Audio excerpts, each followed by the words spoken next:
বানাচ্ছি দই কাতলা। যেমন সুন্দর খেতে তেমনই সোজা রেসিপি। প্রথমে কাতলা মাছের নুন, হলুদ আর সাদা তেল ভালো করে মাখিয়ে নেব। এরপর একটা মশলা বানাবো, যার জন্য নিয়েছি মৌরি, কাজু বাদাম, পোস্ত আর চারমগজ।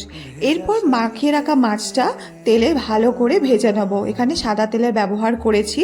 এরপর ওই তেলেই কিছু গোটা গরম মশলা আর পেঁয়াজ বাটা দিয়ে তার উপরে একটু ভাজা ভাজা হলে আদা রসুন পেস্ট দিয়ে কাঁচা গন্ধ চলে যাওয়া পর্যন্ত নামিয়ে নেব।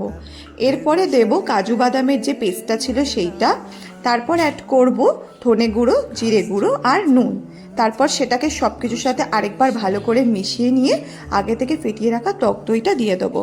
এরপর সব কিছু আরেকবার মিশিয়ে নিয়ে যতটা ঝোল রাখবো ততটা মতন জল দিয়ে জলটা ফুটতে দেবো। ফুটে উঠলে মাছগুলোকে দিয়ে আরেকবার ফুটিয়ে নিয়ে ওপর থেকে কাঁচা লঙ্কা আর ঘি ছড়িয়ে দিলে রেডি দই কাতলা।